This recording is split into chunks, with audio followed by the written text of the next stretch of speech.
నా ప్రాణానికి ప్రాణమైన తెలుగు ప్రేక్షక దేవుళ్ళందరికీ నమస్కరిస్తూ, నన్ను 48 సంవత్సరాలుగా సినిమా ఇండస్ట్రీలోనే ఉండడానికి కారణమైనటువంటి నా ప్రెస్ సోదరులందరికీ హాయ్ హాయ్ చెప్తూ, ఎందుకంటే అంత బ్యాచ్ మారిపోయింది, యంగ్స్టర్స్ వచ్చేసారు ఎక్కువ. ఇట్టండి ముసలోడు ఎవడు తప్ప 30 ఏళ్ళ నుంచి కలిసే ఉన్నాం లేరా మనం. ఇవాళ యాక్చువల్గా భలే అవకాశం దొరికింది. నా స్వామి రంగ ఇంతకాలానికి మా స్వామి దొరికాడు. ఈయన స్వామి స్వామి అని పిలిచేవాళ్ళం. ఫ్లాష్ బ్యాక్లు ఏం గుర్తులేవా? సినిమా ఇండస్ట్రీలో అనేక మంది హీరోలు అవ్వడానికి అద్భుతమైన కేవలం మ్యూజిక్తో పెద్ద పెద్ద హీరో రజనీకాంత్, కమల్ హాసన్, రాజేంద్ర ప్రసాద్ ఎవడెవడు అందరినీ హీరోలను చేసి పారేసింది ఆయన. జస్ట్ మ్యూజిక్తో. గుర్తులేదా? నా ఫస్ట్ హీరోయిన్ సినిమా ఆడకపోయినా ఈనాటికి మర్చిపోలేని గోపెమ్మ చేతిలో గోరుముద్ద, రాధమ్మ చేతిలో వెన్న ముద్ద, రామోజీ ఫిల్మ్ సిటీ వారు తయారు చేసిన దాంట్లో నేను హీరోగా యాక్ట్ చేశాను. కానీ ఆ పాటలు అజరామరం. సరే, ఆయన కోపం వచ్చింది. ఏంట్రా నేను ఇంత కష్టపడి చేస్తే ఈ సినిమా సరిగ్గా ఆడలేదంటారా? నెక్స్ట్ ఏం సినిమా చేశాను చెప్పండి, దమ్ముండే చెప్పండి. Thank you very much. ఇంకెవరు లేడీ ఏంటారు అనుకున్నా, అంత కుర్రలేనేమో అనుకున్నా.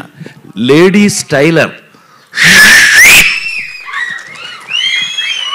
నా జన్మలో ఈ రోజున వారి ముందు చెప్తున్నాను నేను, నాకు అవకాశం దొరికింది అందుకని చెప్తున్నా. ఈ అవకాశం ఆయనతో రాదు మాకెప్పుడు. కానీ వాళ్ళు చెప్తున్నా, సార్ ప్రేమించి పెళ్ళాడు సినిమా తర్వాత ఆత్మహత్య చేసుకుందాం అనుకున్నా నేను. అంతకుముందు డబ్బింగ్లు చెప్పేవాడిని, డబ్బులు వచ్చాయి, డబ్బింగ్ డబ్బులతో మద్రాసులో ఇల్లు కట్టే. యాక్టింగు ఆ సినిమా అంతగా ఆడకపోవటం వల్ల హీరో అయ్యి ఏమీ కలగపోయింది. అంటే do or die. Ladies Tailor cinema కనుక ఆడకపోతే దండేసి దండం పెట్టేవాళ్ళు ఇప్పటికి. సో రాజేంద్ర ప్రసాద్ లేడు. లేడీస్ టైలర్ సినిమా ఒకే ఒక ఎక్స్పీరియన్స్ చెప్పేసి ఆపేస్తాను. Sorry, I will take another 3-4 minutes. Lawyer Suhasini ఒక సినిమా యాక్ట్ చేసాం. మా వంశీ సంగతి మీ అందరికీ తెలుసు కదా. ఇప్పుడు వంశీ సంగతి ఇక్కడ ఎందుకు లేండి, ట్రస్ట్ పూర్తి. వంశీ పత్తి పేసునున్న మొత్తం పోచి ఎల్లరికీ తెలియం. సో వాడు నాకు ఆల్రెడీ కొత్త విలన్ని పెట్టి అతను నేను ఫైటింగ్ చేస్తుంటే కొట్టుకోండి అని షార్ట్ కంటిన్యూ చేశాడు. వాడు ఎరగొట్టి నన్ను సైకిల్ మధ్యలో కాలేసి తొక్కేసి కాలు ఇరిగిపోయింది, ఫ్రాక్చరు. అయితే వంశీ వచ్చాడు మా ఇంటికి. వస్తే మనమేమో మంచి కట్టు, 2 చెక్కలు ఈ టైప్లో ఉన్నాం ఇంట్లో ఉంటే, ఏమండి బయలుదేరండి మన స్వామి పిలుస్తున్నాడు. స్వామి? ఎవరు స్వామి? మన స్వామి అండి. ఓ ఇళయరాజా గారు. ఏంటంటే వాడిని తీసుకొస్తే రీ రికార్డింగ్ చేస్తాను లేకపోతే చేయను అని డబుల్ పాజిటివ్ చూశారండి. ఇప్పుడే లేడీస్ టైలర్ డబుల్ పాజిటివ్ చూశారు. డబుల్ పాజిటివ్ అంటే రీ రికార్డింగ్ చేసే ముందు వర్షను. అదేంటి అని అన్నా, వాడిని తీసుకురా లేకపోతే నేను రీ రికార్డింగ్ చేయను అన్నారు. నన్ను ఈ స్టేజ్లో నేను రానిపాలన్నా. బాబు నీకు దండం పెడతాను, ఆయన అక్కడ రీ రికార్డింగ్ చేయడానికి లేడీస్ టైలర్ రెడీగా ఉన్నారు, మీరు రాలేదనుకోండి సచ్చింది గొర్రె. ప్రసాద్ ల్యాబ్లో అలా కూర్చోవటమే నా పని అయిపోయింది. పైగా ఆ సినిమా ఎంతో కష్టపడి చేసాం, లేడీస్ టైలర్ సినిమాని. సో అవన్నీ ఈ పీత కష్టాలు పీత అన్నట్టు సరే తిట్టుకుని షార్ట్స్ ఉన్నాయి అయినా పర్లేదని ఆయన పిలిచారు అని చెప్పి ఆ స్ట్రెచ్తో నేను అక్కడికి వెళ్తే స్వామి థియేటర్ బయట నిలబడి ఉన్నారు ఇలాగే. అప్పుడు ఇంతే ఇప్పుడు ఇంతే, తెల్ల మల్లెపూలాగానే ఉంటాడు కానీ ఇలా నిలబడి ఉంటే నేను అందులోంచి కారు, ఏమైందిరా అన్నాడు. ఆయనకి ఎంత ప్రేమ నా మీద యాక్టర్గా వచ్చింది అని అంటే రా అన్నాడు ఆయన. ఏమైందిరా? వీడే ఎరగొట్టాడన్న వంశీని చూపించి. ఎందుకురా ఎరగొట్టాడంటే షార్ట్లో ఏదో జరిగింది అందుకనే. ఎరా నువ్వు అంత బాగా యాక్ట్ చేస్తావా? నేనిప్పుడు రీ రికార్డింగ్ చేస్తాను, నీ యాక్టింగ్గా నా రీ రికార్డింగ్గా తేల్చుకుందాం మన ఇద్దరం అని చెప్పి థియేటర్ లోపల సార్ வாழ்க்கையில மறக்க மாட்டேன் நான். எனக்கு ஒரு ஸ்டூல் போட்டு నాకు ఒక స్టూల్ వేసి ఆ ఎదురుగా ఉన్న మ్యూజిక్ బోర్డు ఎదురుగా స్టూల్ వేసి సోఫాలో కూర్చో ఇక్కడ అని చెప్పి కాలు దాని మీద పెట్టించి 3 రోజుల పాటు లేడీస్ టైలర్ రీ రికార్డింగ్ చేశారు సార్. అది ఆ సినిమా అప్పటికీ ఇప్పటికీ ఎప్పటికీ మీ అందరి సంఖలో ఇళ్లల్లో అన్నిటిలోనూ ఉంది. ఆ రోజుల నుంచి తెలుగు సినిమాలో మీకు అందరికీ బాగా తెలుసు, నాతో పాటు చిరంజీవి గారి సినిమాలకు కూడా ఆయన తెలుగులో మీకు ఎన్ని సూపర్ డూపర్ హిట్లు మీకు తెలుసు. అలాంటి మా స్వామి ఇంతకాలానికి మళ్ళీ షష్ఠి పూర్తి, నాకే షష్ఠి పూర్తి, నేను షష్ఠి పూర్తి నిజ జీవితంలో మెల్లిగా ఎస్కేప్ అయ్యా. 60 అప్పుడు తప్పించుకున్నా, ఎవరికి దొరకకుండా. నాకు అడిగి వెళ్ళదు సార్ 60 అప్పుడు నో షష్ఠి పూర్తి, నాకు షష్ఠి పూర్తి అంటారా పొర నన్ను మా అబ్బాయిలు అడిగితే. చివరికి చూస్తే ఏంటంటే ఈ పవను ఈ రూపేష్ వీళ్ళు నన్ను వదల.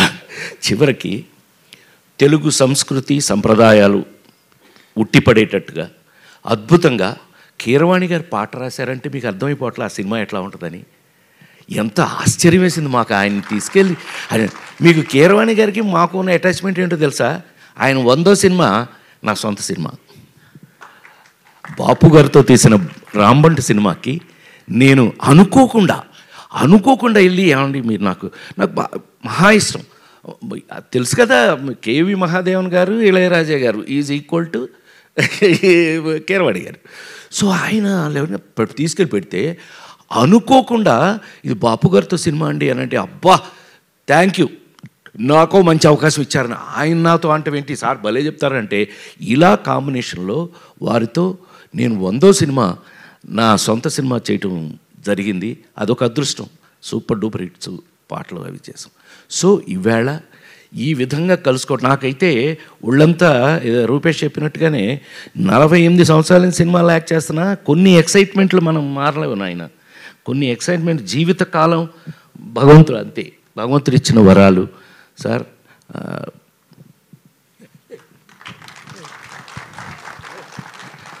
నిజంగా ఆయన ఎంత బాగా నా సినిమా అనేటప్పటికల్లా చెట్టు కింద ప్లేటర్లు మీరు ఎన్నో చూశారు, ఇంకా నేను ఇప్పుడు దాని గురించి చెప్పాల్సిన అవసరం లేదు.